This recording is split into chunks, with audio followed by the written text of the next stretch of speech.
Thank you. So, good evening, good afternoon, and good morning, wherever you may be, joining us on the 5th of February, 2026, as we continue to read and share our thinking on this passage highlighted in yellow in Consciencism, which is the philosophy and the ideology for decolonization, with particular reference to the African Revolution.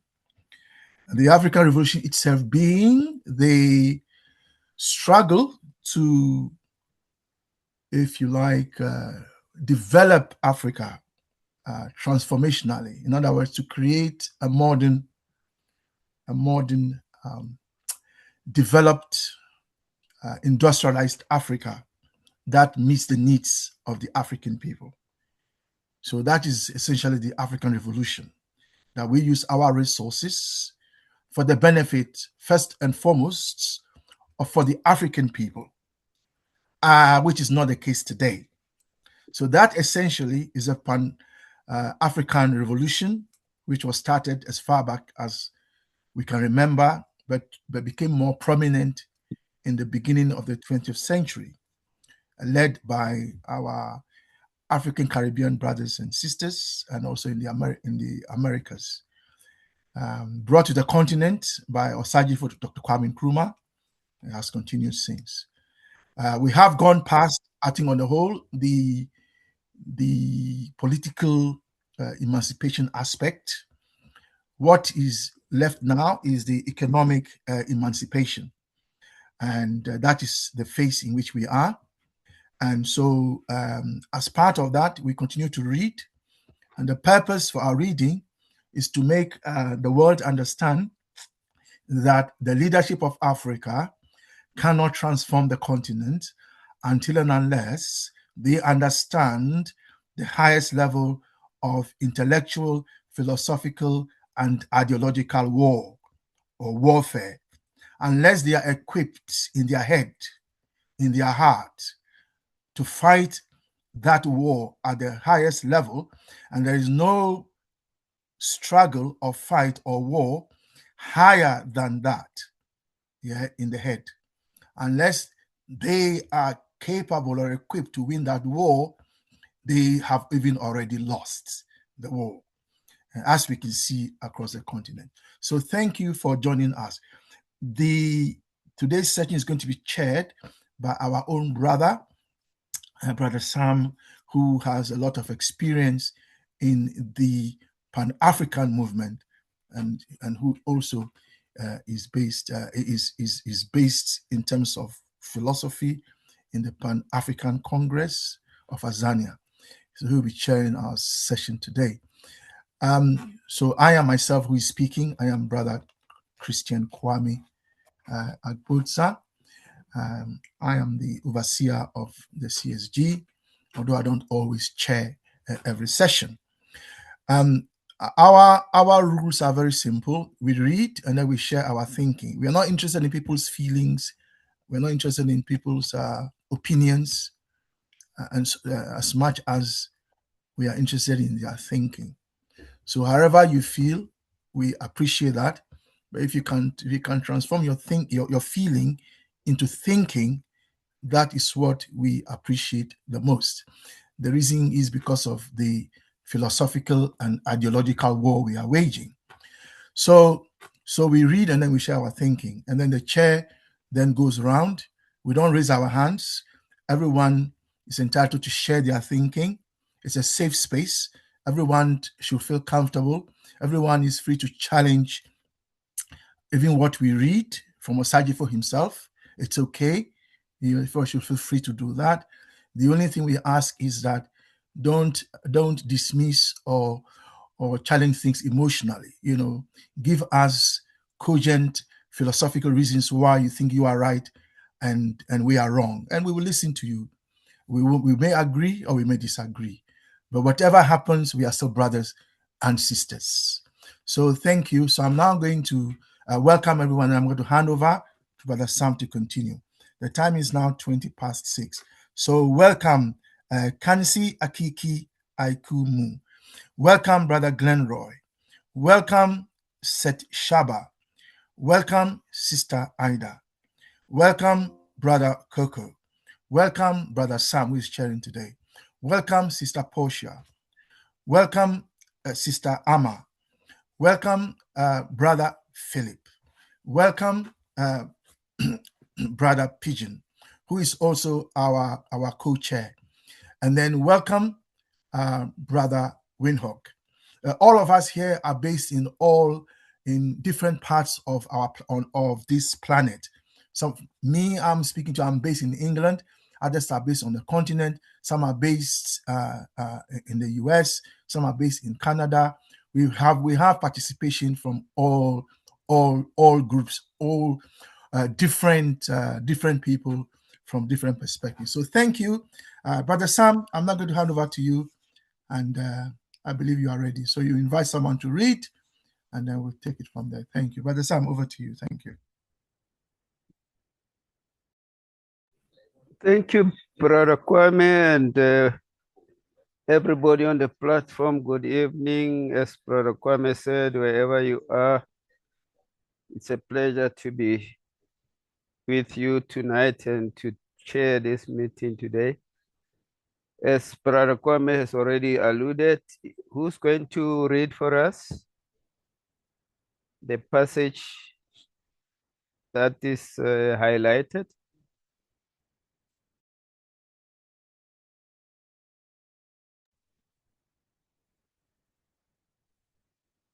Any volunteer?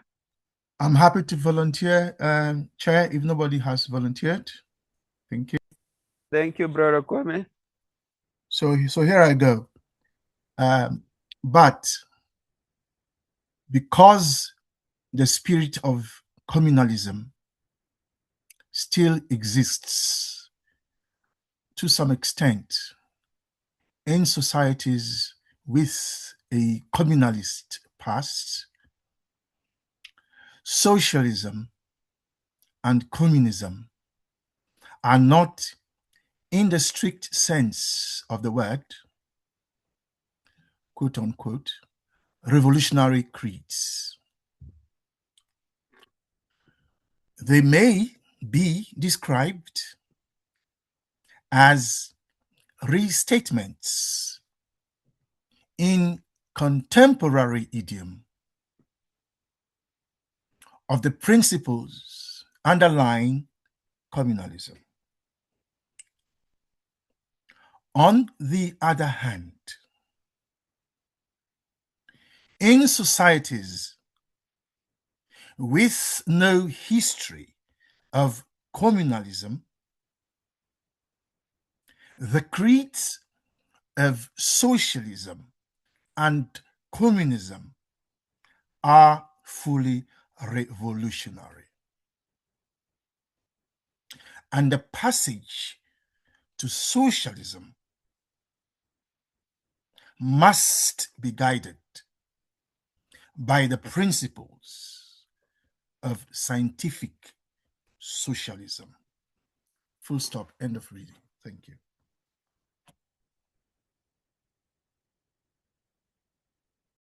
I'm going to invite one other person who can read again, just to emphasize what we are reading. Any volunteer? Do you hear me, comrades? Oh, there you go. Go ahead, sister. No, brother. We always do sister, no, King. sister, brother. No.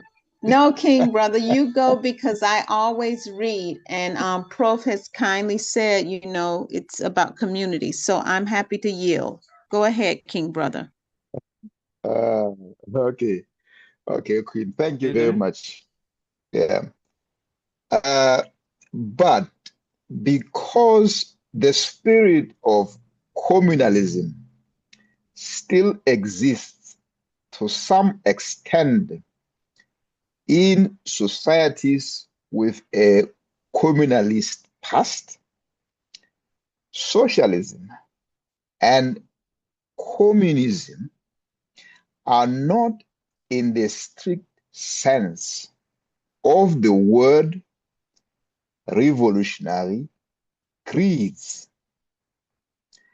They may be described as restatements in contemporary idiom of the principles underlying communalism.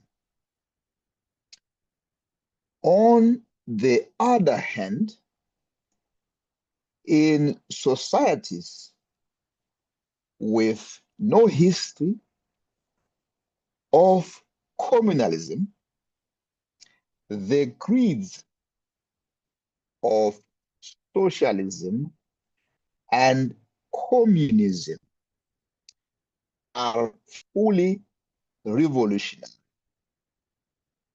And the passage to socialism must be guided by the principles of scientific socialism.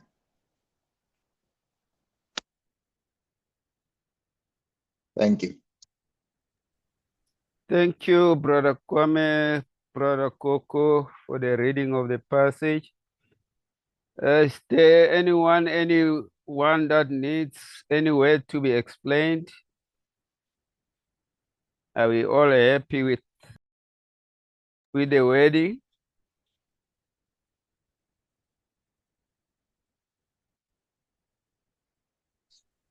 Dr. Anyone Sam, that is, hello, I have my hand up for some words. Thank you. Sister Ida, continue. Okay. I wondered if we could look up the word scientific socialism. I also wondered if we could look up the word revolutionary. And maybe creeds. Thank you. Thank you, Sister Ida. Anyone that can help scientific socialism, revolutionary, and creed, the three words that Sister Ida wants us to consider. Elucidation. Okay, yes, I'm happy to do that. Brother Sam, can you hear me? Yes, Brother Kwame, continue. Yeah, so just so we don't make it too complicated, communalism basically is what we have experienced in Africa as Ubuntu. And then recently, Brother Pigeon has shared another document, which I believe is Kuru Kafuga, Brother Pigeon, is that the word? Kuru Kufuga, something like that, which apparently Mandan Charter is a formal word that is known. It There's was another, done at Kurukan Fuga. Kuruka Fuga. So that has been shared, and apparently that is similar to Ubuntu. Different words, but they all express the same spirit of communalism, which is the idea that individual, the public welfare comes before individual welfare, that the pursuance of the welfare of the group cannot be subjugated to the pursuance of the welfare of an individual. So one individual cannot put their interests above the interest of an entire group, let alone an entire nation. Even in a family, they shouldn't do that. That is what essentially communalism is. The other word, I think, was scientific socialism. Again, to be very brief, scientific socialism essentially was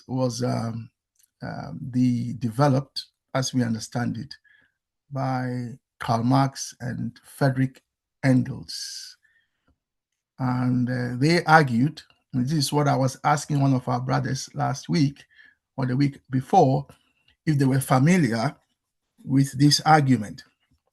And the argument was that socialism wasn't just a moral idea, but that it was historically inevitable. In other words, capitalism will lead, so the argument goes, as put forward by Karl Marx and Friedrich Engels, that capitalism will lead to socialism. And their argument was that societies evolve in stages. So the stages were feudalism, capitalism, then to socialism, and after socialism, it will go to communism. Remember, in socialism, it is also a dictatorship. Whereas capitalism is a dictatorship of capital, socialism is the dictatorship of labor. Then we move to communism, where it becomes a classless society. So that's what, so scientific socialism in the Marxian sense, is also linked with the idea that ultimately society will go to, or will move to a classless society. Now, with Nkrumah now in office from 1951 in what was then the Gold Coast, which later became Ghana. It wasn't the Gold Coast to start with. It became Ghana only in 1957. So Nkrumah's government was headed by the head of state, who was then the Queen of England. Now, sorry,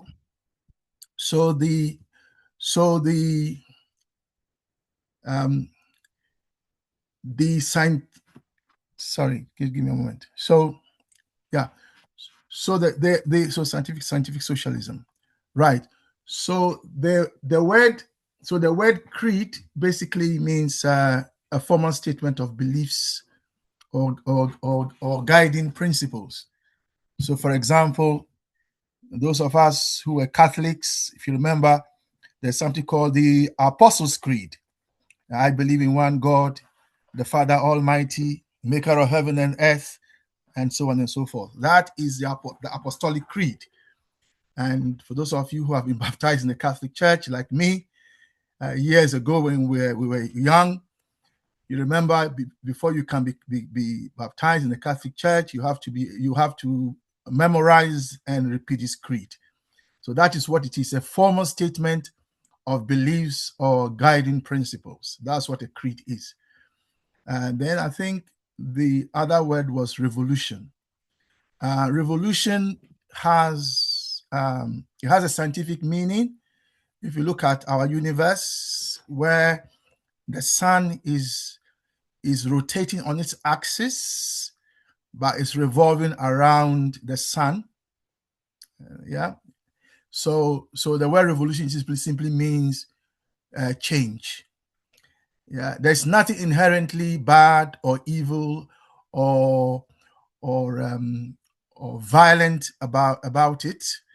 Although some people have tried to attach violence to revolution, but in political theory, where we are now, or philosophical theory, if you like, revolution just means a change of principle. So when the principle is the same as you move from one system to the other, that is reform. But when the principle changes, it becomes a revolution. So revolution just means a change in principle. So two things, and then I'll be quiet. So you can see, in that sense, colonialism was a revolutionary act upon us. It sought to change the principle that underpinned traditional African society, which was mostly communalists. And colonialism, that is imperialism, using colonialism, came and imposed and changed that principle. So, for example, whereas land ownership was communal, they changed it to private ownership. So that is a change of principle for communal to private ownership. So that is a revolution. And that revolutionary violence in this case, it was also violent, as South Africa is a very good example, not the only one. Algeria, where there was war, Angola, where there was war, Zimbabwe, where there was war, South Africa, where there was war, as I mentioned already.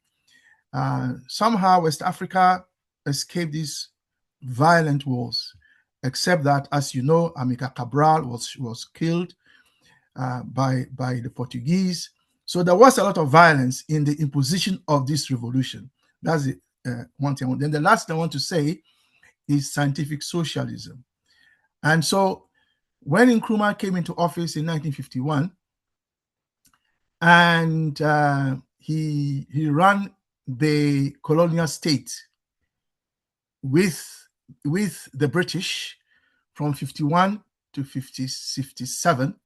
And in 57, Ghana became an independent state, just like Canada, South Africa at the time, Australia. And so Ghana attained the same status as these white colonial or previously colonial states. But what then happened was that Nkrumah then and the CPP then transformed the independent state into a republic, which was in 1960. Why am I mentioning this? Because that is because I'm saying this to bring your attention to what scientific socialism is. So scientific socialism is saying that socialism is the same everywhere. That's why it's scientific. The only thing that is different is you cannot just impose it on a group. Yeah, even if the group is communalist. The communalism in Zimbabwe, what is today Zimbabwe, is not the communalism as practiced in terms of its characteristics as practiced in say among the Ashantis or the Mandinkas or the Balantas or the Luos or the Igbos and so on. Although it's communalism, they have different features that align with their particular history. So you don't just impose features on them. You got to look at their concrete environment and then see how, even though it's communalist, see how you can transform it to socialism. So what do we mean here by socialism? We mean that the principle of communalism, which is the public welfare or the communal welfare, should remain paramount. And that principle should still be there when we industrialize the nation. So if you take an example, should the Luo nation as a nation be industrialized, they will still keep that principle that the industrialization must serve the public interest, must serve the community as a whole, not one individual, not one family in the Luo nation, not one subgroup of the Luo nation, not the king, and not the Luos don't have a king, not the headman, whoever. That industrialization must serve everyone. And that is what we mean by socialism here. So socialism, in the sense in which is being used in Consciencism, essentially is the transformation of communal society through the use of modern technology. You see, that is the essential difference. You see, that you modernize your communalist structures using modern technology. And that is why central planning was a very important part of that transformation. And so to summarize, it's scientific because it's the same everywhere, but the way in which it manifests are different depending on the nationalities. Okay, so that is also why there's no such thing as African socialism. It doesn't exist because Africa is vast. The Nama people in Namibia, it's Nama, yeah, and the Ewe people in West Africa are both communalists, yeah, at heart, but their structures are different, right, in terms of how their communalism is practiced. So you can't just talk about, say, African socialism. No, it doesn't exist. if there is going to be socialism, it has to be adapted to the people of the Nama people, in the same way as it has to be adapted to the Ewe people, or the Gan people, or the Akan people, and so on and so forth. And that is why there's no such thing as African socialism. There is only one socialism, that's scientific socialism, and that is what is adapted to reflect the specific, concrete, material environment of a group, also in line with their experiences, and then taking into account their state of mind. So those are the, sorry, but it's part of our philosophical and ideological transformation that we understand these things. So, Chair, that is it from me. I hope I've been clear. Thank you. Brother Kwame. Yes, sir. Why did you draw the parallel with Canada in regards to scientific socialism? Oh no, Canada was sorry, Brother Kwame. Yes, sir. Sorry, Chair. Yes, Brother Kwame, sir. can we hold going in that direction first to find out if Sister Ida has been clarified on the words that he wanted to get clarity on? Yes. Sister Ida, thank you very much. Thank you. Yeah. Are you happy? Thank you. And Brother Windhoek, I would like you to raise your hand next time, because I already had Sister Portia with her hand up. My apology. Thanks. Continue. Yeah. I've posted the question already. I think Brother Kwame has got it. I wanted to know why he has drawn parallel with Canada regarding scientific socialism. Yeah, Chair, I think the example was not that Canada was socialist or communalist. The example was that it was that Ghana joined those Commonwealth countries that used to be British colonies and got freedom. But their head of state was still the Queen. And that's the point I was making. Thank you. Thank you. Thank you. As I hand over to Sister Portia, I want to welcome Sister Tapua and Brother Sichaba. Welcome. Sister Portia. And Sister Chisomo, Chair, also has joined us. And Sister Nancy also has joined us. Thank you. Chair, firstly, you chair excellently. I want to give you that and say that. Excellent sharing. And I did not have my hand raised. And if it was an error. I want to respect Professor Kwame in the rules that there are no raised hands in these discourse. So kindly, please, I did not have my hand raised, Chair. Thank you. Thanks. And in that case, after all the explanations that Brother Kwame made, we are going to do the normal routine of going through our rounds. And I think it will be appropriate that we start with our mothers. I'm going to try Sister Ida. I will start with you for your thinking. Thank you. I thank you for that, but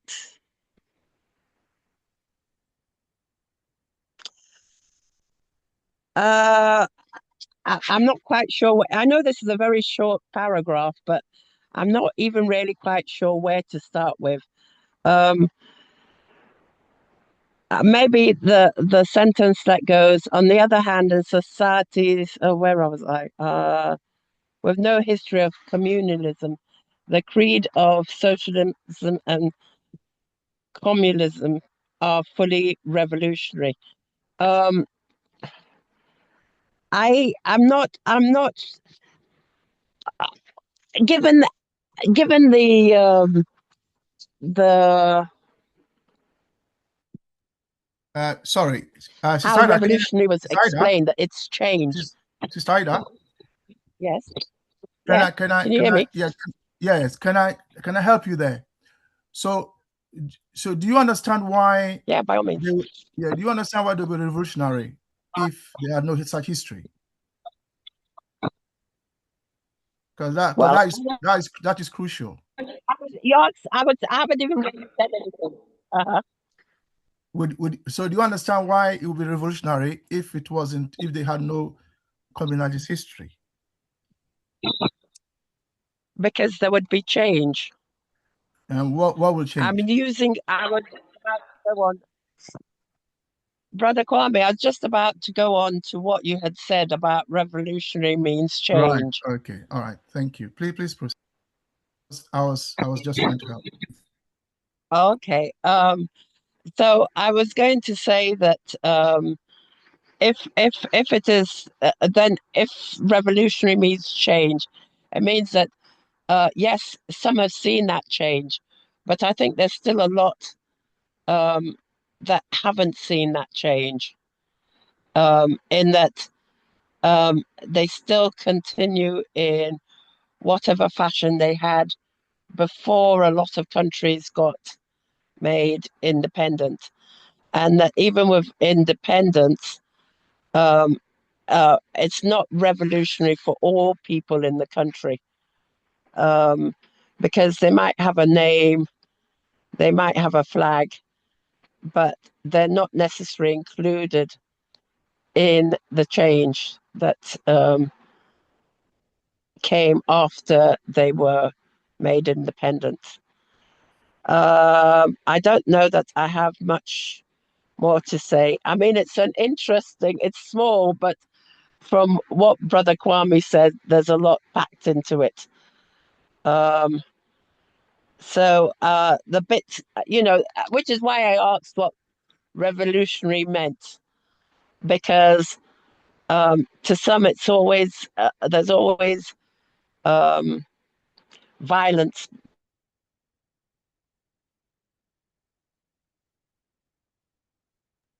Are you behind, done, or to a lot of Sister people, there's always been. Oh, sorry, can't you all hear me? Can you all hear me? Yes, I can hear you. I thought you were done. Continue. Yeah, I'm just concluding. So yes, I am done now. Thank you.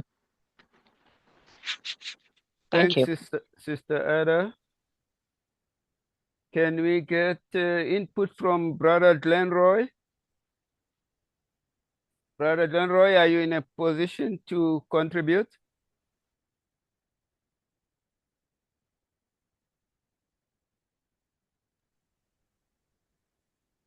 Elder Glenroy? Excuse me, Chair. Yes, Winduk. Is Brother Gogo's hand not up? I didn't see that. Oh, I think it has been up for a while now. Yeah, but why is his hand up? I think it's a legacy hand from when he first spoke. Okay. Yeah. So yeah. The co-hosts aren't putting down hands at the moment. Yeah, co-hosts should please help us with these things. Yeah, thank you. Yeah, but Chair, back.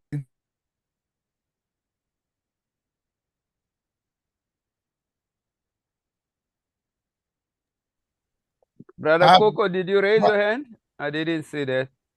Brother Sam. Hello. Just so you know, sometimes Brother Glenroy will tell us in the chat that he can't talk or he's just listening. He hasn't said anything, so I don't know if he's heard you, but he is still with us. So yeah, he didn't say anything, and he's just unmuted himself. So maybe he's ready to talk. Brother Glenroy, are you able to contribute?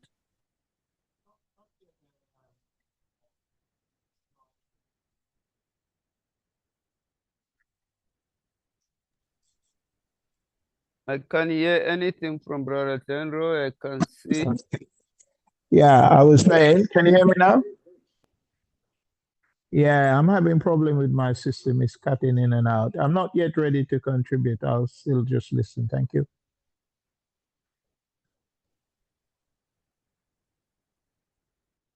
Did you hear me, Elder Sam? Yes. Okay. Thank you. Say, Winduk, can we get input from you? Brother Sam. Hello. Can you hear me? Yes. Continue. You will be surprised if I tell you I don't understand a thing from the passage. And so is it that I cannot make a that I cannot think. The whole passage seemed to be very dialectical in itself. It says something and then it contrasts it. So the flow of ideas for me to really grasp and form a thinking, it's a bit challenged. Okay. If you really understand me, Brother Chair. Like, for instance. Yeah. So, brother Windhoek. Yes. Let me come in here. Yeah. So Chair, I want to just interject again, just to clarify, so that people can share their thinking however they like. Yeah. So Sister Portia normally does it this way, so I'll do the way she does it. So it says, but because the spirit of communalism still exists to some extent in societies to the communalist past, meaning that if you take Africa, if you take yes. Sorry, and Chair, I'm sorry. Will it be helpful if I link the previous paragraph reading with this paragraph? Because the word but seems to be a continuation, maybe might make people be lost in the process. I'm just requesting. I think we can grant you that, Brother Pigeon. It will help. Thanks.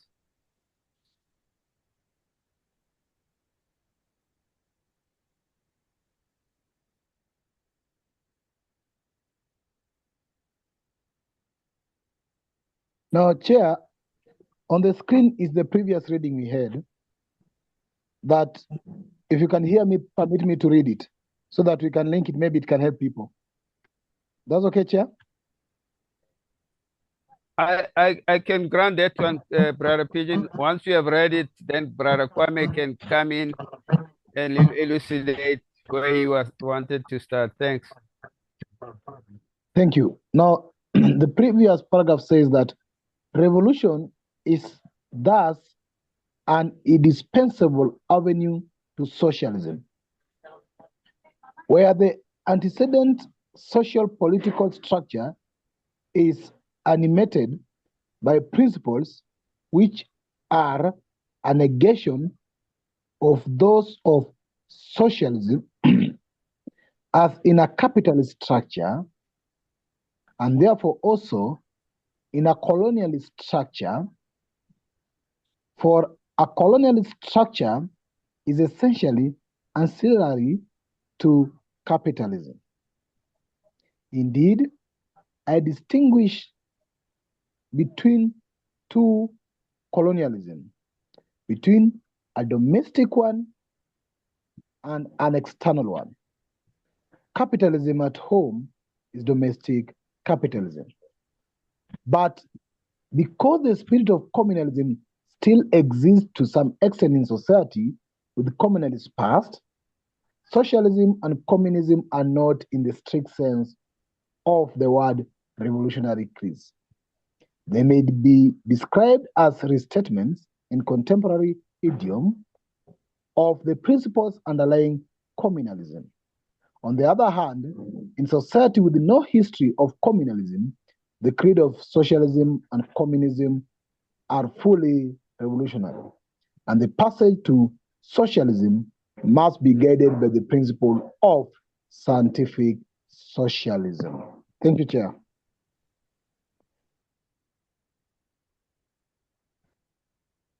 Thank you, Brother Kwame. You can continue then to elucidate as you Yeah, no, thanks, Brother Pigeon, for stepping and reading that paragraph. And the question then is, has it made it easier for us to understand this paragraph? So that is down to those who heard Brother Pigeon. Prof. Kwame. Yes. If it is asked, I can break down the sentences, rephrase them, but I will come after you, of course. Thank you. Thank you. That's up to the chair, but yeah, thank you. So, but because the spirit of communalism, so what's the spirit of communalism? Basically, it means that the welfare of the people is supreme, not an individual, not a family, not a group. That's what it means. That's the spirit of communalism. Okay. Now, if that spirit exists to some extent in a society, take any society in Africa, okay, as far as I know, if you look down underneath, you'll find that there is some communalism that has been oppressed or suppressed, however you want to say it. So that society has a communalist past, which means that some time ago, before imperialism imposed itself on that society, the spirit of communalism was alive. Nobody owned all the land and let us all work for him or her. Yeah. One family didn't own all the land. Yeah. Nobody went to pollute the river, etc., etc. So that is what that is saying. Yeah. But if that spirit still exists, then what it means is that when you have socialism and communism, you don't change the principle that gives life to that society. Yeah, that's what that means after the paragraph. So socialism and communism are not in the strict sense of the word revolutionary creeds, in the sense that revolution meaning a change in principle. Okay, if you move from a communalist society to a socialist society, the welfare of the people is still supreme, unlike capitalism, where the welfare of the capitalist class is supreme. And remember, the capitalist class is just one small group, a small minority, less than 1% of the 10%, as they say. Yeah. So if you keep the principle, when you change the system from communalism to socialism, if you keep that same principle, right, then it means that it is not a revolution. Why? Because the same principle subsists, meaning that it gives life to society. The next sentence, they may be described as statements in contemporary idiom of the principles underlying communalism, meaning that socialism basically is just another word for communalism, once communalism expresses itself in our modern world through technology. Right? So if you have a society, wherever society that is, the Maasai, for instance, and the Maasai own the Maasai lands, and then they find that there is oil in Maasai lands, and then the Maasai people sit down with extractors, whoever, whatever, and then they come up with, they bring modern technology to mine the oil under the ground, to extract the oil using modern technology, because the Maasai people don't have that technology, okay, because they are hunters, gatherers, so they don't have that technology. But once you bring that technology into Maasai lands, and then we secure the environment, right, and so on, that modernization of Maasai society is what socialism is, if and only if the extraction of the oil is for the benefit of the Maasai people, first of all, and the Kenyan people also, right? But if the extraction of the oil is for the benefit of Exxon or Mobil or BP or these capitalist groups, okay, and all the money is sucked out and put in external bank accounts, and then the leaders, for example, the Maasai leaders team up with Exxon or whoever, and only they enjoy or have or benefit from the oil, then that is not socialism. Okay, so that's what that second sentence is saying. Okay, that if the communal society transforms itself into socialism through modern technology, then it means that that is the contemporary idiom. It used to be communalized contemporary idiom. So that's what that is saying. And the last sentence is saying that the opposite is revolution. That's all he's saying. Yeah. So in short, now when you contribute, you can you can share your thinking on my explanation, or go back to the texts and share your thinking. So on the other hand, so if I read that, in societies with no history of communalism, and I'm thinking, is there a society on this planet that didn't have communalism to start with? Well, I don't know. Maybe there is. But anyway, so on the other hand, sorry, give me sorry.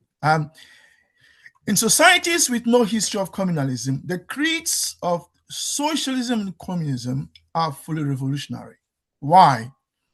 Because in those societies, the welfare of one individual or one family, maybe the monarchy or the monarch, is supreme rather than the welfare of the people, right? So for instance, if there's a forest, the king owns all the forests in the country. You know, whether your ancestors lived there before the king came, doesn't matter. Now this king now owns the entire forest. Anybody found in the forests will have broken the law and may be killed, right? So in such a society, if they then go on to a system where the welfare of the people is now supreme, in other words, the forests now all belong to the people, that can only happen if they change that principle of individual or family supremacy. And that change of principle is what is called revolution. So that's what it's saying. So then the question then is, for Africa, do we need a revolution to build a socialist Africa? And the answer is no. But then again, it's yes. No, if we are going to build on the communalist root of our societies, that is, if the United Nations of Africa, or the nations of the indigenous and organic nations of Africa, if they are going to build this system, then they don't need a revolution, because at root, they are already communalists. One would say, are you sure? Are you sure for the Swaziland?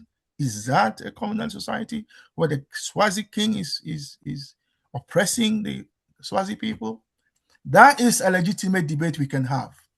But the point here is that if that society is at root communalists, then if it becomes socialists, then it is not a revolution.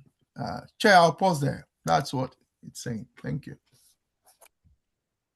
Thank you, Brother Kwame, with the explanation. Sister Portia, do you still want to chip in? I always do it line by line. That's my usual methodology, Elder. So if I may go and give my thinking. Yeah, okay, no problem. And so sentence 1 says, communalism is still here in African societies, for example. And then it goes on to say that socialism and communism are not radical enough in such a type of society. And sentence 2 says socialism and communism might be a rephrasing of communalism concepts. So, for example, Ubuntu. It's possible those two could be Ubuntu 2.0. And then sentence 3 says society's absence of communalism. Basically, in to Professor's point, Kwame, I was thinking the same thing. Is there any society that is absence of communalism? But those societies, back to his point again about monarchies, their absence of communalism, then when you have someone saying socialism and communism, it becomes radical thinking. And a case in point is the United States of America. Because if there's anything that allegedly the US government fears most is communalism or socialism and communism. And a way to socialism, which again during the McCarthy era in the United States of America and communism, but a way to socialism specifically in this sentence, it's basically going to have a detailed or precise analysis of the past. And one such way, when you look at that analysis, is through capitalism. So what are the effects of capitalism? And now to my thinking. Dr. Kwame Nkrumah, I like to say former President Francis Kwame Nkrumah, he wrote about 15 to 20 books. I think one of the things that us in this group Sister Portia. Yes. Why do you call him Francis when he stopped using that name himself? Pardon me, sir. What did you say? He doesn't call himself Francis anymore. Oh, he stopped using the Christian name Francis.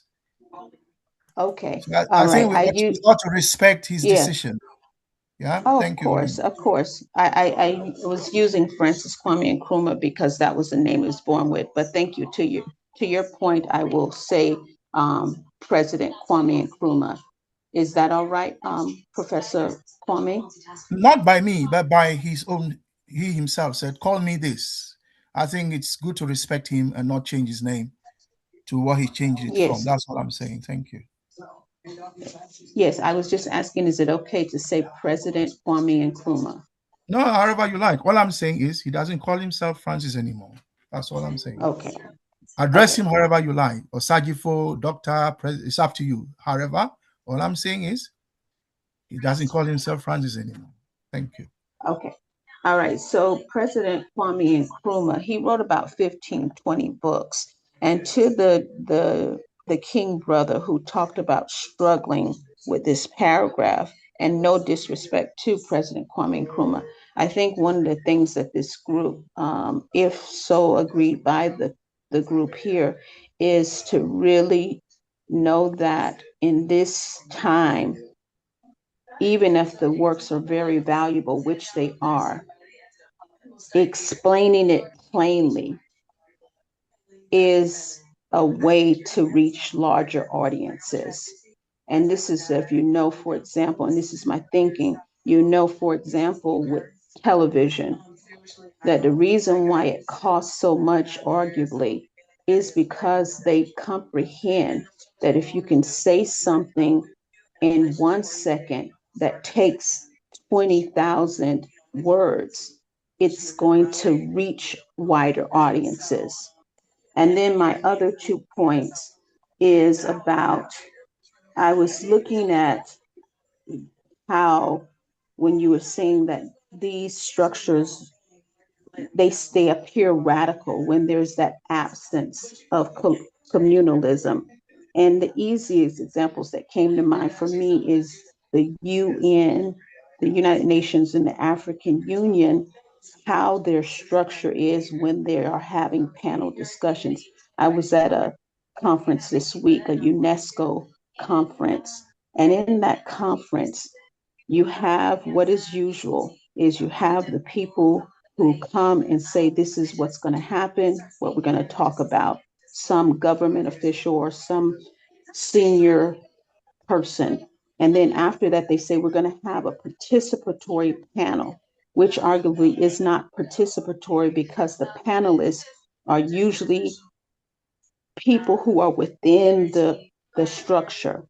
And so those panelists talk the most. After the panelists talk, there's very little time for civil society to input. And so you have these structures where they're saying it's radical or it's revolutionary, but in fact, all it is a regurgitation to keep people in place. So that just came to mind on the third sentence, society's absence of communalism. When you have people saying we need to change how we're doing things, it appears in those structures as radical.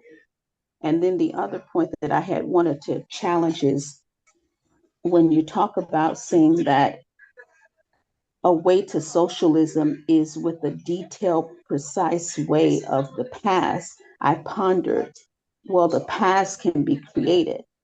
Facts, evidence can be created. So we keep saying, well, we need to have empirical evidence. We need to have the truth. And what we know, particularly with Africa, is a lot of things that have been said about Africa have been untrue. So I have a caution there. Thank you. Thank you. Thank you, Brother Kwame. Thank you, Sister Portia. Sir Windhoek, has the explanations helped? Are you able now to share your...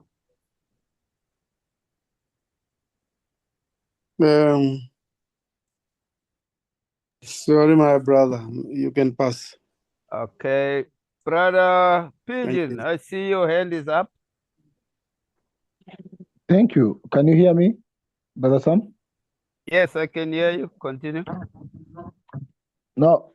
Oh, thank you. I want us to look at this paragraph based on my thinking and link it first to the previous paragraphs we read. One, they say, because the spirit of communalism. Now, let's understand that spirit of communalism. Because then, when you are discussing the difference between socialism and capitalism, let me go back a bit. When you are getting the differences between capitalism and socialism, in this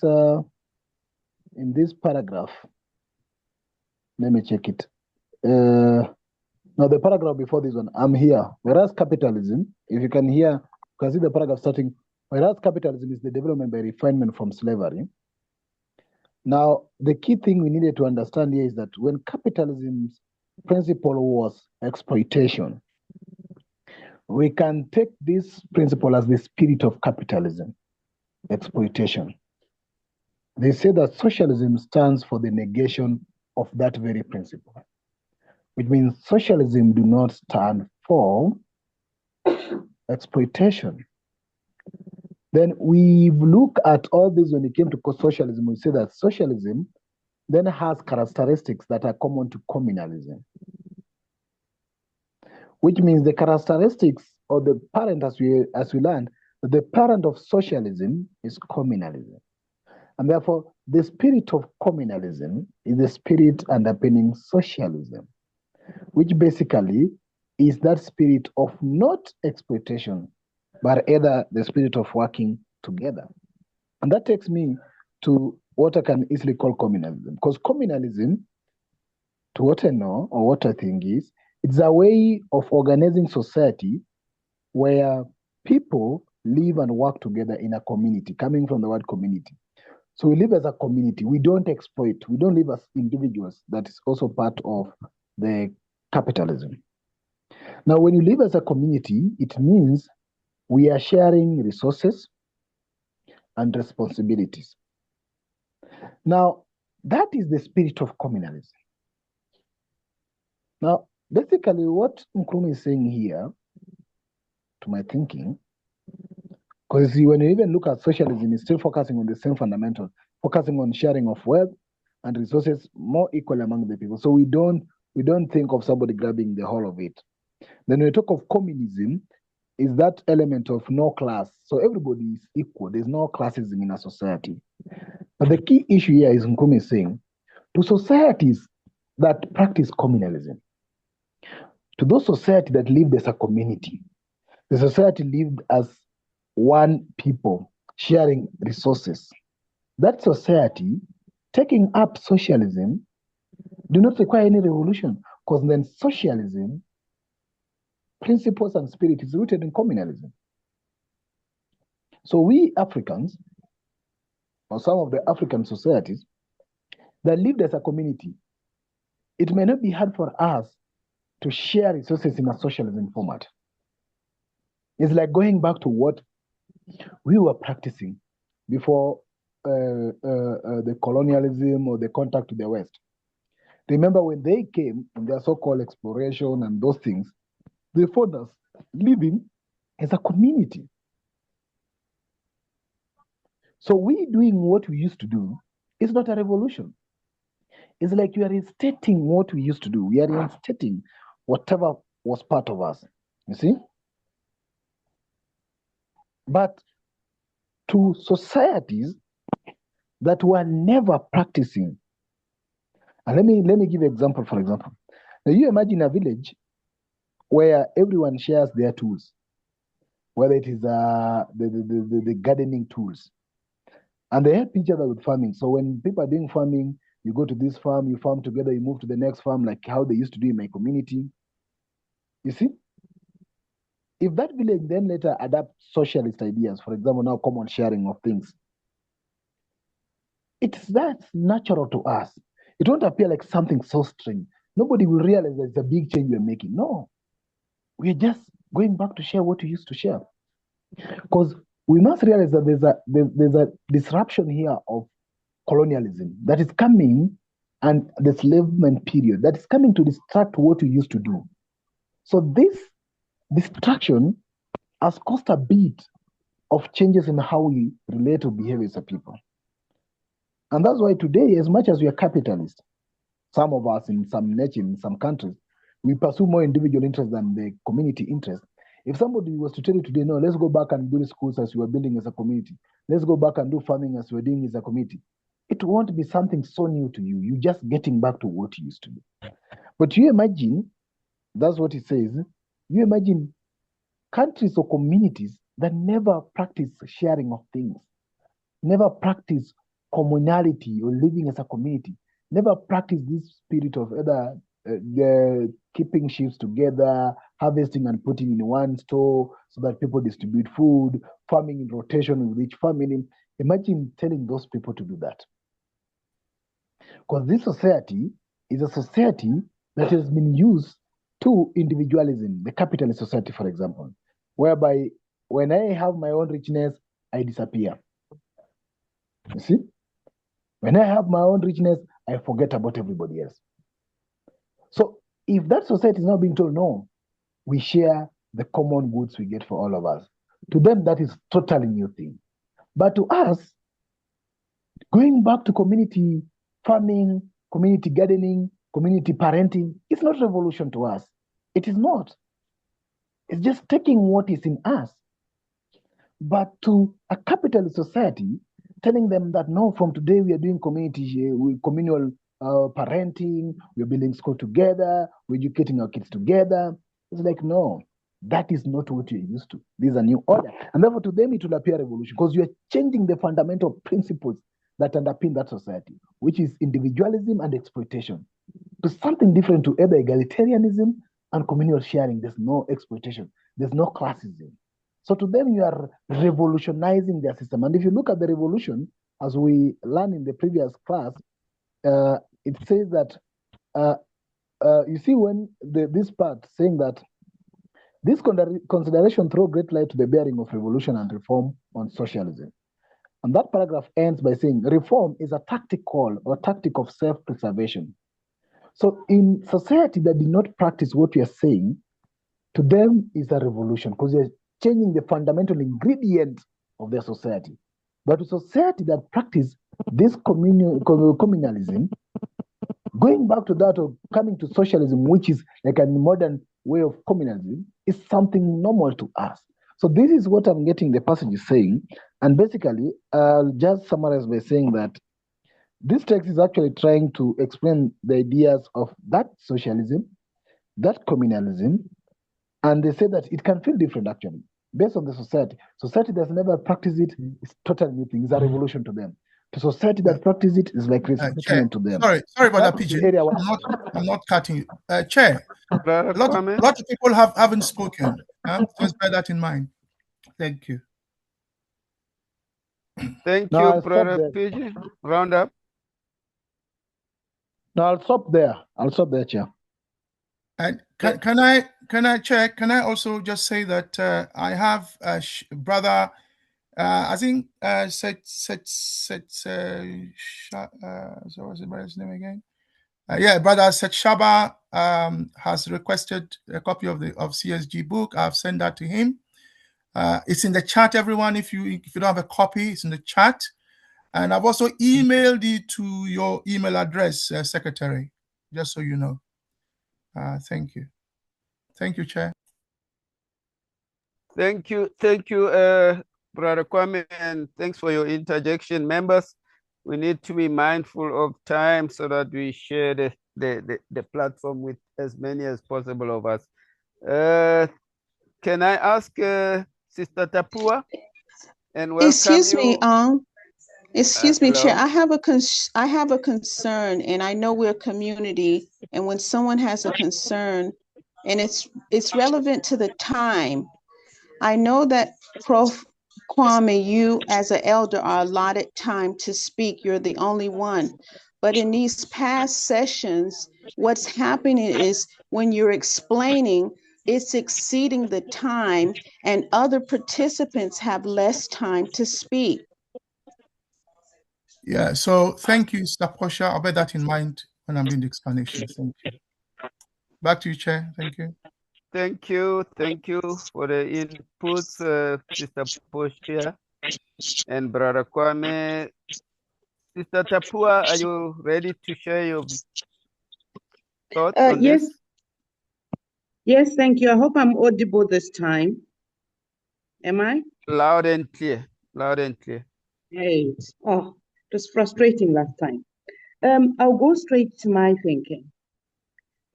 My understanding is that Nkrumah is highlighting the fact that some of our societies have not moved to as much an extent to capitalism as others.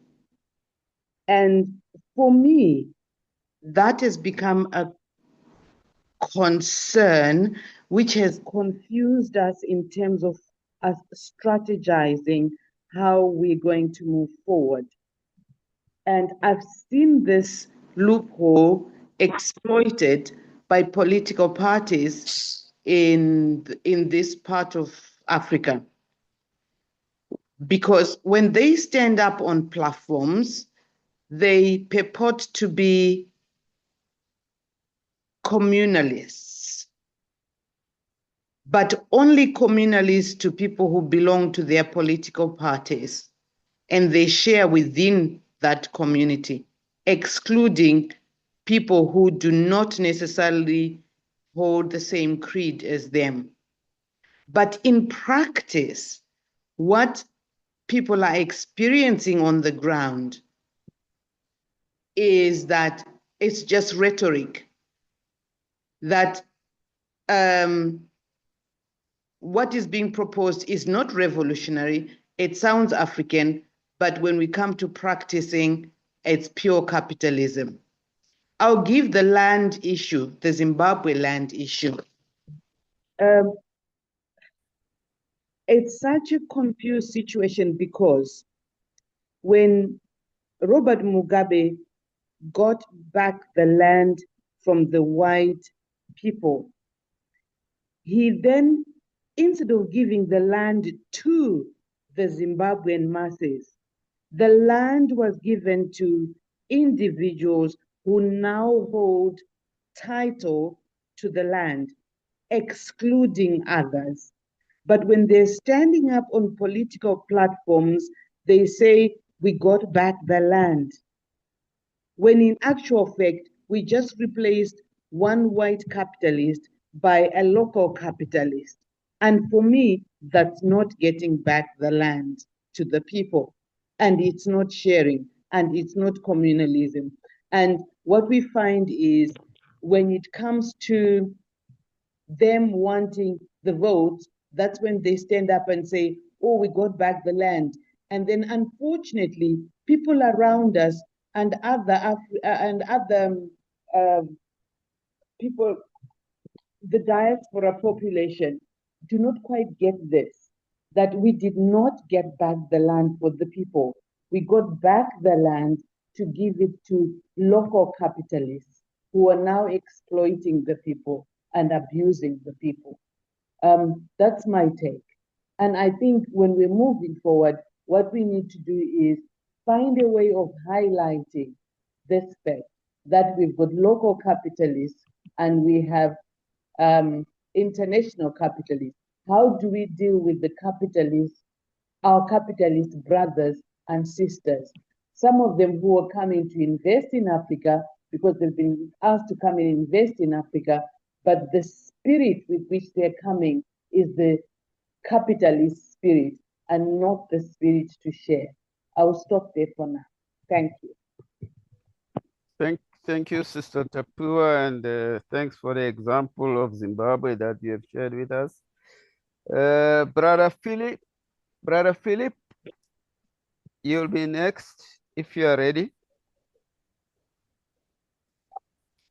Yes, thank you.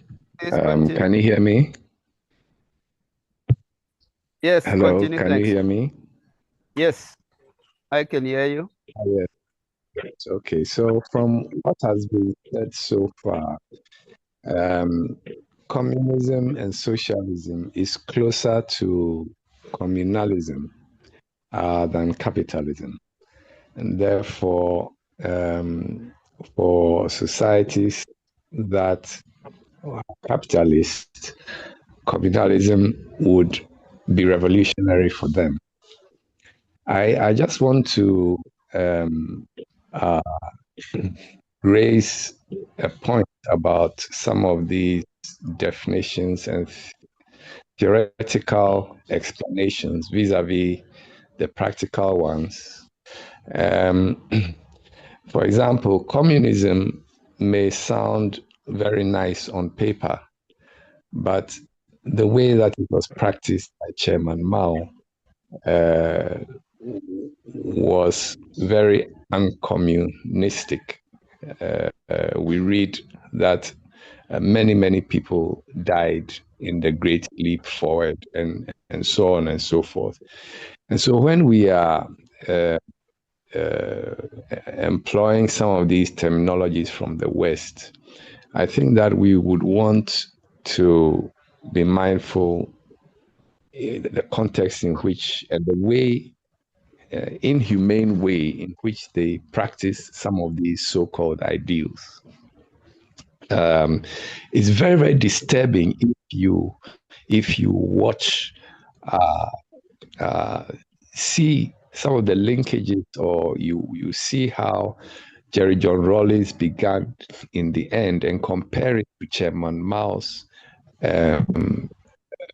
approach. I mean, some of the scenes and similarities and ideas are very similar. It's quite frightening. And we saw what actually happened in terms of human rights abuses and so on and so forth. So not just to mention these ideologies of socialism, of communism and so on and so forth, but we want to strengthen the good elements that we have, the communalism that we have. We want to strengthen it. Of course, if there's any good elements from other cultures, we can employ it, but not just the wholesale adoption of those terminology. Thank you.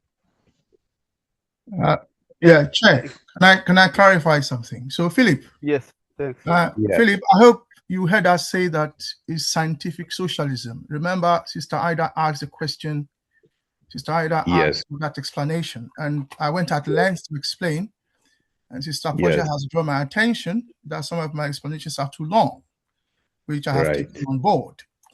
So, but however, I need to revisit it again because the point you have made is pertinent.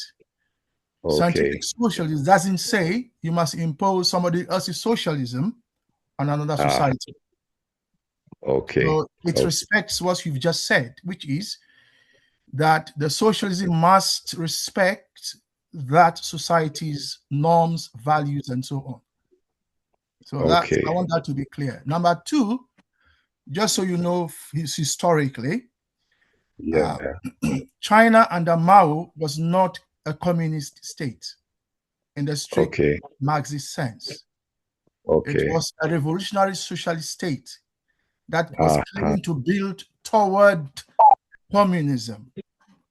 So I want that also to be clear historically. The third thing I want to be clear is that Rawlings was not a socialist. Rawlings was a capitalist. Okay, Rawlings may have used socialist terminology because of those around him at the time.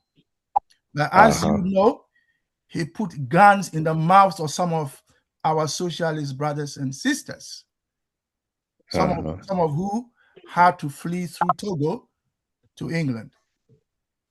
And you'll recall that, I'll be brief here, that they got rid of all the socialist boys in the PNDC and invited the World Bank and the IMF to come and oversee Ghana's transformation.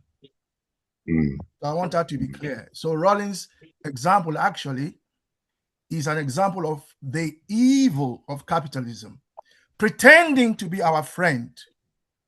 All right?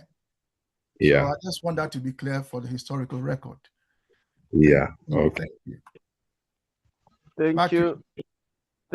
Thank you, Brother Kwame, and thanks, Brother Philip. Yeah. Sister Nancy, are you in a position to contribute? I'll try. I'm driving, so if it's too noisy, please let me know and I'll go off the mic. I'll be very brief. When I read this, it made me realize that I had a misunderstanding. So I always point out that Europe and all of the world went through a communalist stage of development. And this almost, I was trying to reconcile what I read with that understanding. But what I recognize is that Europe's communalist stage was so long ago, and it was prior to their natural evolution into feudalism and slavery and all these other stages that then informed the principles that came out of those other systems, as opposed to Africa, which was much more recently went through a stage of communalism, and therefore those principles are still very much part of, I think, people's awareness and consciousness. And this is what I'm thinking that Nkrumah meant by the spirit, when he referenced the spirit. And I apologize that, again, I'm away from the ability to look at the book or notes or anything. And I don't remember everything that well. But the other point, I think those who have spoken before me, who pointed out the importance of analyzing a socioeconomic system based on its principles and not based on those who claim to practice it. That's really, really important, because anybody can claim anything. Donald Trump would argue that he's a democratic. It is a democratic country. People will say anything. It's incumbent on us to have the tools to analyze what's going on around us, what's being said, how things are being practiced, and to base our understanding on that clear analysis and not what other people, how they frame, reality, because often it's just not factual. And I'm sure there were other things I wanted to say, but, in respect to others, I will stop there. But thank you for all of the clarity that those of you who spoke before me have helped me to reach. Thank you, Sister Nancy. And can we rush to Brother Coco? Brother Coco, are you still able? Yes, brother. Thank you. Thank you very much. Please continue, Brother Coco. Yes, Sister Nancy nearly stole my thunder. But I thank you, Sister Nancy, because you referenced feudalism in your contribution. But allow me to come back to feudalism after a few seconds. The first thing I want to say is there's a sentence here which I want every one of us to sort of memorize and revisit at some point in future. Africa's embrace of capitalism is not a paradox of choice, but a contradiction imposed by historical domination, sustained by ideological capture, and experienced as cultural alienation. I think this more or less captures the gist of what Dr. Nkrumah is saying here, because we as Africans, first of all, first and foremost, we are communalists at heart, but we are using a wrong system which is working against us. And we know why that is. Is what I've read there, but if for the sake of time, I won't delve into it. But another time, I'll be happy to talk about that. Then the other thing which I needed to reference is feudalism, for Sister Ida's better understanding, so she can understand more on what we are talking about in this case, and which is what Sister Nancy also alluded to, in that Europe did not start as communalist. Europe started from feudalism, and then from feudalism morphed into capitalism. So why was Europe like that? Or why does this make Sister Ida confused? Everybody will be confused. I will be confused too, because you will think, Europe will have also been communalist. But no, it was not communalist, it was feudal.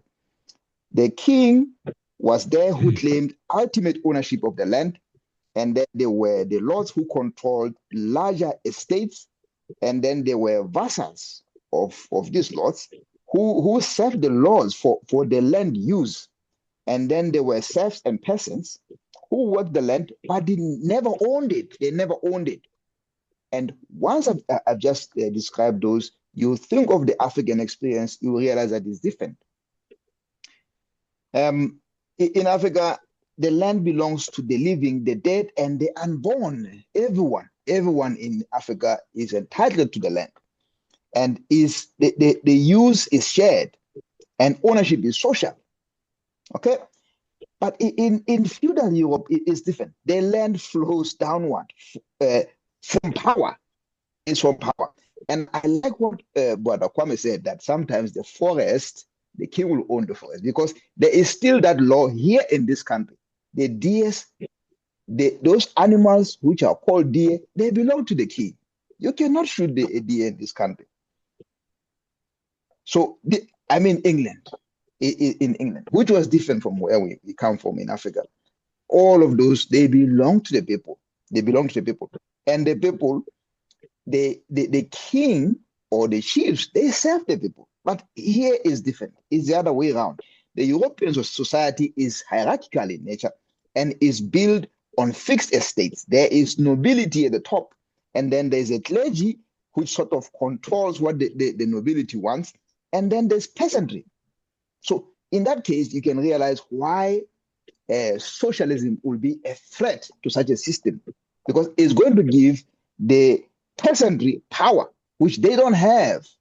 But in Africa, it's the other way around. So building on the paragraph we had last time, which said revolution was antecedent. It was a founding block for implementation of socialism. But we are saying in Africa, that is not necessary, because Africans are communalists by nature. But in Europe and other societies that are not communalist in nature, it means they will have to go through that revolution.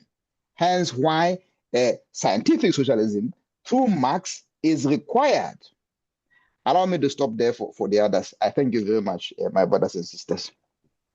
Yeah, Chair, sorry to interject. I need to interject again. Brother Coco, again, be mindful. So when you're making historical statements, you need to be mindful.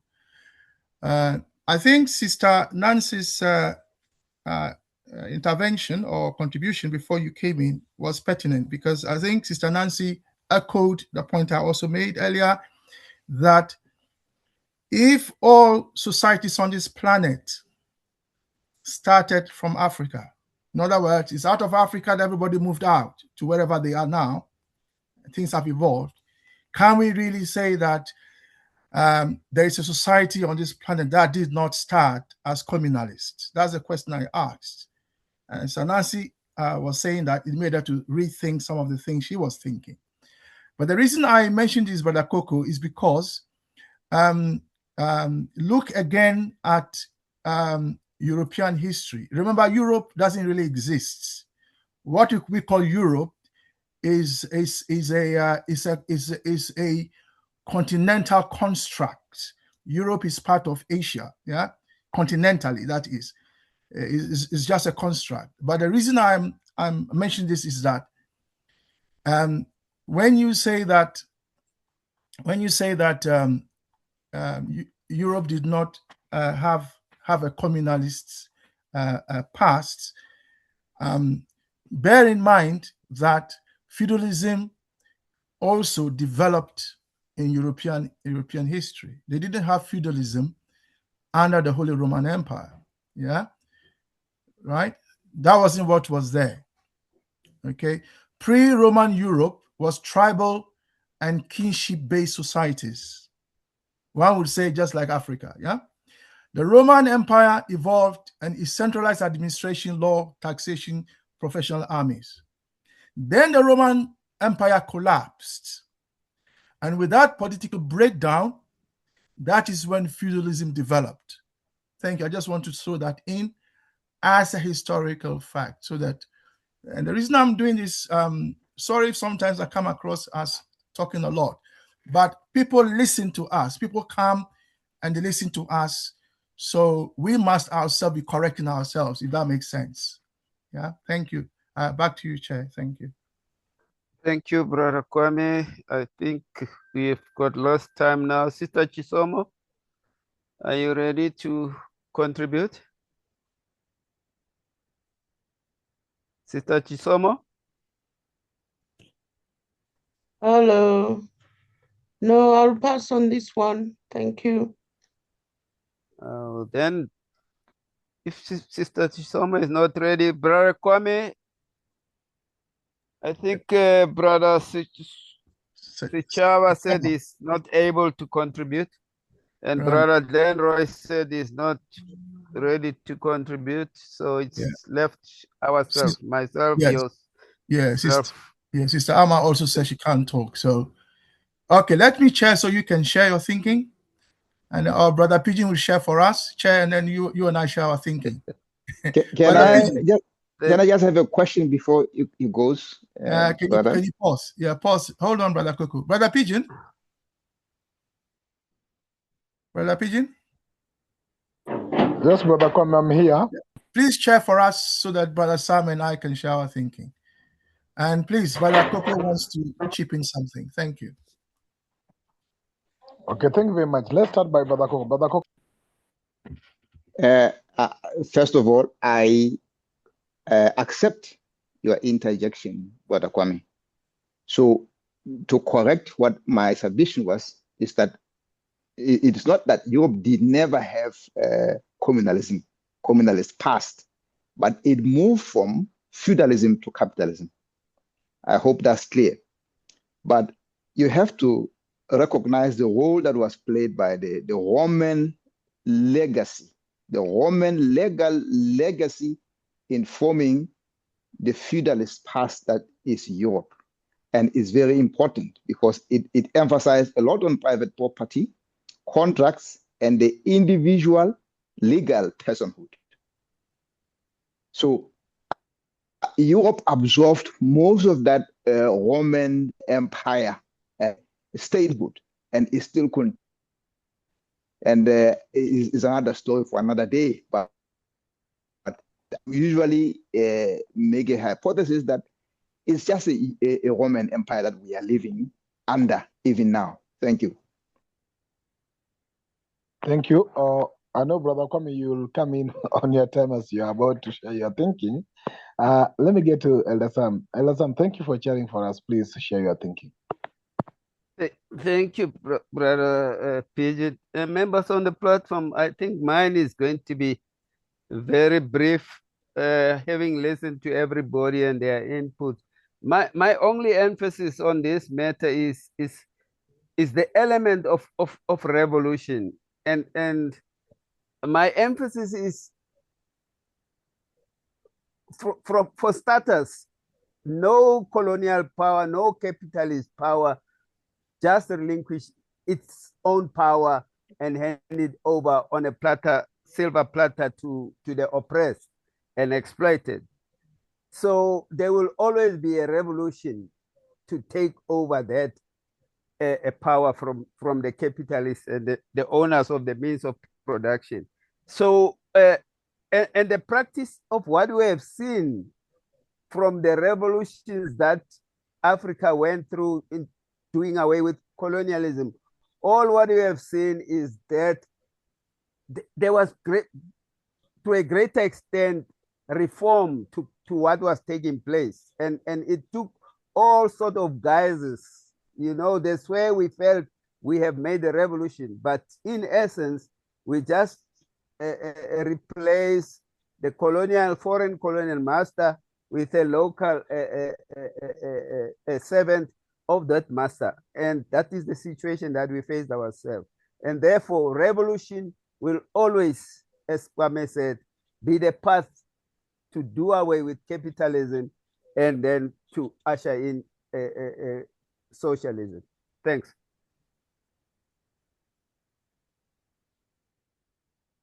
Thank you, Elder Sam. Brother Kwame, please now come in. Thank you. I think that I have said a lot in terms of explanation, and I have already explained the paragraph earlier. And then I think, Brother Pigeon, your sharing of your thinking and the fact that you went back to previous paragraphs and highlighted them, I think that has thrown light on this paragraph. And I'm thinking that what you have explained has kind of thrown light on these things. And I have interjected again and again to explain a few things. So in my humble opinion, I don't think there's anything left to add. Yeah. If there's anything I would like to say, it would be to build on what Brother Sam has just said in terms of the abolition of capitalism. I know some of our brothers and sisters love capitalism, but I don't think they hate. Once they love capitalism, I don't think they hate the fact that other Africans should also be cared for. I mean, Ghana, where I come from specifically, I know Ghana as a nation has this emotional attachment to communal welfare or national welfare. Even though they some of them love capitalism so much. There is, Philip, correct me if I'm wrong, but in Ghana, there is a sense that we should take care of one another, even as a nation. I don't know, but Philip, do you think I'm right? Yeah, very right. My feeling is that communalism has been watered down by European capitalism. It has not completely eradicated communalism. It is still there, deep down in the roots. The thief who armed robber still cares for his family and extended family and so on. And so, in my view, capitalism has kind of watered it down. There is less, and so there's less. The communalism is not so strong, but it is still. It's still there. Yeah. So Philip, the reason I asked you is because you're on the ground. I'm not. And from what I see, I mean, I was already aware of that strain in the Ghanaian approach to life, which some would argue goes back to the CPP days and the way the CPP reorganized the Gold Coast and which became Ghana. Chair, I will not be too long. So that's why I asked Brother Philip for his sense that what I am seeing from thousands of miles away, whether that is correct. Because one of the things that people hated about the Akufo-Addo regime was this selfishness, this what Ghanaians call pesemikumya, that lack of care for the rest of us, and thinking only about yourself and your Achim family, and people didn't like that. And so one of the things that people like about Kufuor, about Mahama, who is from the north, by the way, is that he seems to care for everyone. So Chair, that is what I can add. I can add to that. And then what I would say is that, building on what you've said, is that we have to find a way through the organic and indigenous nations of Africa to, shall I say, evoke and bring out what Philip has just said, which is the suppression of the communalism by capitalism. If you can find a way to evoke and resurrect that spirit of communalism and make it begin to guide our continental direction, I think we can build a socialist Africa. Yeah, I think I'll pause there, Chair Pigeon. Thank you. Thank you, Brother Kwame. We are actually 10 minutes to the top of the hour, which is our ending point. I just want to know if the comrades that indicated earlier that they are not able to speak are still not able to speak. Those are the comrades I will rather give preference at this particular moment. Sister Amma, just confirm. You're at the chat, you're not able to speak as well. Elder Glenn, I'm not sure if you also spoke. If that's the case, then we will try to bring it to an end. Unless there's very urgent thing that somebody would like to speak to, but we would like to bring it to an end. Brother Coco, is it a legacy hand? No, I just wanted to add a small point. Coco, let's pause. Coco, pause. So in terms of procedural fairness, PG, you have hand over back to Brother Sam. Oh, yeah. Yeah. Yes, that's procedural. And then he can hand over to you for the announcement later. Thank you. Brother Gomi, now I forgot I was sharing. Sorry for that. That's all right. Elder Sam, That happens to all of us. Sorry. Back to Elder Sam to take over the chairship. Then you get us. Sorry. Thank you, Brother Pigeon and Brother Kwame. I'm not sure, Sister Chisomo, Brother Glenroy, any one of you that has something to say before we hand over to the Brother Pigeon to wrap up? No, thank you. No. Brother Glenroy? No, thank you. Thanks. Brother Pigeon, I'll now hand over back to you and to members on the platform. Thanks for the cooperation and how we conducted ourselves. And next time we must just be wary of time. When we share, we mustn't continue on and on. We must always be wary of that. Thanks. Brother Sam. Thank you. Coco had his hand up to say something before it was passed back to you. He's still got his hand up. Thank you.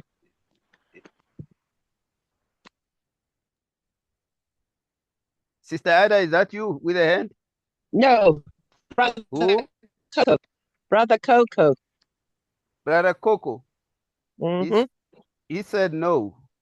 No, he has his hand up. Brother Coco, you want to say something? I was about to speak to compliment what Brother Kwame had said, and then he said, okay. Pause. He said, pause. So, okay, you can just do it. I think we still have 5 minutes. Thanks.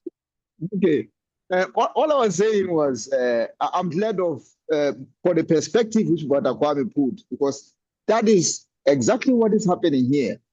The moral of the paragraph is that capitalism has not fully won against us in Africa. We all know that. And again, the contradiction is still unresolved, and the reclamation is still possible. And Africa has not forgotten itself. So it has just been made to doubt itself. And I guess we are here to wake up Africa. So thank you.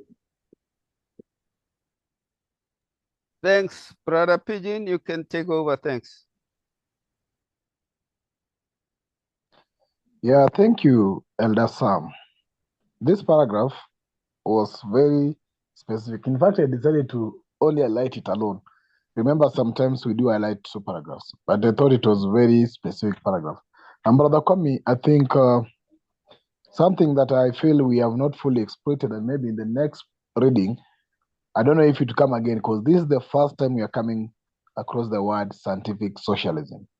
Hope I'm right, Brother Kwame. And I believe we might come across more of it because it's going to be a weighty word, and we may need to understand it fully on what it means, because as you're saying, the difference between socialism to scientific socialism. So I believe, Brother Kwame, you will be getting more on this, because it's something like the same time we came across the word philosophical consciencism. Remember? So this is another time I think we are coming in. We have a dictionary of terminologies which we are working on finalizing, and we have almost 176 terminologies. Just for your information as well, I think I have done an explanatory commentary for each of the paragraph. So like that paragraph, we've done some explanatory that can go out for what you call a normal or a standard language, as Sister Portia was raising, a language that appear to be very normal with some examples that appear to be very close to understand. So I have done almost up to this paragraph. It's a big document. It can be around 270 something, and we are doing to attach. So Brother Kwame will also go through this, and once those documents are ready, we will also be looking forward to share them. So we are not only making it hard, we'll also find how we can make it simpler for people to understand, so that at least what Sister Portia was raising will also be addressed. So I think that's also very important for us to understand. Brother Kwame, I think you want to say something. Yeah, no, you are right that this is the first time the word scientific socialism has appeared, and it's appeared after, like you rightly recognized, after philosophical consciencism had appeared the first time. And I suppose it's fair to say that Sister Ida's question, when she asked us to look at certain words, one of them was scientific socialism. I know Sister Nancy is also very erudite on this terminology and could also have explained it very, very well. So I did spend some time explaining it, and then I linked it to African socialism. But you are right, Pigeon, we shall come back to this terminology again and again and again. Thank you. Thank you very much, Brother Kwame, for that. And just for your confirmation, what I'm saying, we will produce, we have said we have a dictionary of terminologies, which will also be finalized. We have also worked on explanatory document that I was saying, and Brother Kwame is going through review of that, so that we have at least a standardized explanatory attaching each paragraph with each explanation. That's the work we've been doing behind the scene. So far, chapter 1 to chapter 3 is almost 275 paragraphs. We have done that already. And Brother Kwame is just waiting to finalize everything else. We'll produce that document as well, so that it can go out for many people to read. I'll be working on chapter 4 and chapter 5, so probably it may cost me over 500 pages. So either we can break it, explanatory of chapter 1, explanatory of chapter 2. These are all efforts we're putting in place to ensure that at least we simplify this work as well. So I think we are looking also forward to that. So thank you very much for those who keep time to be here with us. Somebody raised a comment that we need to ensure that the videos we are doing at least circulate widely. I'll say that we've done our best, and for my part, we have been meeting almost 4 years. So imagine 4 years every week. We are having over 200 recordings of only the Thursday session. I'm requesting those who have access to our YouTube channel, please help us share it out, because some people are longing for this conversation. In your platform, just share out the entire conversation, because this the first time we are sharing it as raw as it is. We are not editing anything, we are not AIing anything. It's people sharing their thinking as pure as it is. So please share them, and they are going to be part of our archives for memories. They might be for lessons, they might be for references, to any group that might come in future to look at what we were doing. And because we did not have the privilege to be in the Osaja for group of study, because Nkrumah was doing what you're doing with this group of people, at least you have taken it virtually and maybe some people learn from us. So please help me share that. All the recordings of all previous weeks are now available. I was doing uploads for the recording of last week today, so they're available on our YouTube channel. And we also have Saturday sessions that's been running for 3 years. All the recording is also available, and other sessions on Monday. So please help us share more of what you do. I see we are 1 minute or 2 minutes to the time. I would like Brother Kwame to share the topic of the Saturday and remind you that on Thursday we'll continue from here. Yeah, so this Saturday, 7th, if I am right, the topic is continental sovereignty and authority. Just so members are aware, we have 4 themes that run through the year. First, the unified African government. Second, continental economics. Third, continental development. Fourth, continental liberation. Yeah, which are the objectives of Pan-Africanism: liberation, unification, and development. Development has 2 aspects: economic growth and economic development. Hence, we have development, continental development, and continental economics. So we will be looking at the book Neocolonialism, The Last Stage of Imperialism, under continental economics. However, tomorrow next, the topic is continental African, hold on, I'm sure I shared it, yeah. Continental, so 7th is continental sovereignty and authority. And then the week after that, Brother Pigeon, I believe Brother Nkrumah of the PAC is bringing to us the ambassador, the Venezuelan ambassador to South Africa, who will share with us on the 4th of February. And then on the 21st of February, Sister Chisomo will share on ISHO speed. And then on the 28th, with monetary sovereignty and African money. Thank you. Thank you. Sister Grace, seconds, please. Yeah, you explained about sharing the videos, and I was just wondering if the videos could be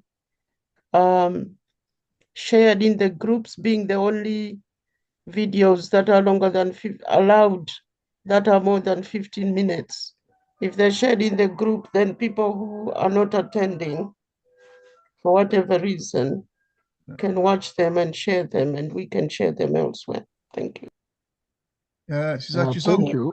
Sorry, speaking, can I answer? Are you asking that we share our videos on our WhatsApp group? Is that your question? Yeah, you got to burn your own videos in your group. Doesn't make sense. We haven't banned it. We've just said that we don't want videos that are more than 15 minutes long. Yeah, so what I'm saying is, because these are on. Yeah, I understand. Thank you for the question. We'll consider it and come back to that question. Because I think what you're saying makes sense logically, which is that we are banning our own videos, which was not the intention. So thank you for drawing that to our attention. Thank you.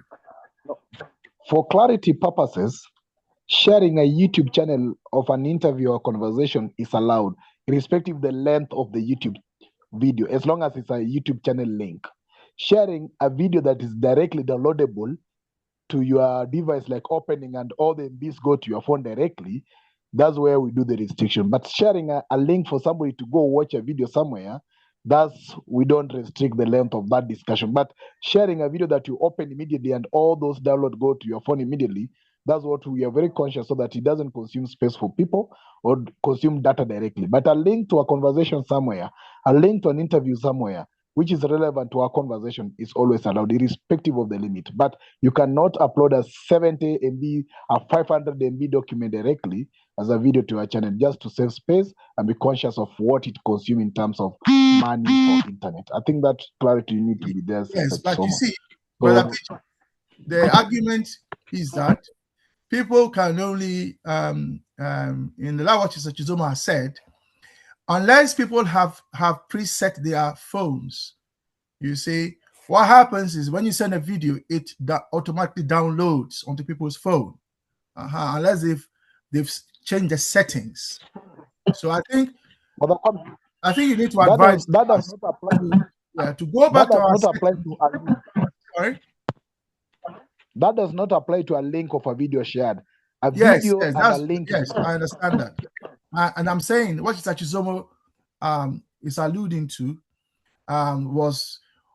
goes back to where people haven't set their settings have not been changed. So when people send, for example, a 60 megabyte mg message video, it just downloads onto their phone. So I think Sister Chizomo, what Brother Pigeon is saying is that you can't share a link. Everybody can share a link in our WhatsApp group. Then that's the point Brother Pigeon is saying. Yeah, but it is, you can share the link, but it's the videos that we are saying should not be shared. All right, thank you. Pigeon, back to you. Thank you. Thank you very much. So let's meet next Thursday to continue the reading. The Pan-African Reading Club is continuing on Monday. We had some few issues last Monday. I know it's always coming up, but we will continue on Monday. And the Saturday topic has been shared. So let's keep doing this. You have been doing it for 4 years. We can't give up. Brother Kwame has been doing this for over 20 years and is still here with Sisaida and the rest of the team that came earlier. So let's keep doing this so that we can help in the revolution struggle and contribute our part. This part of what we contribute to the Africa our ancestors desire. Bye for now.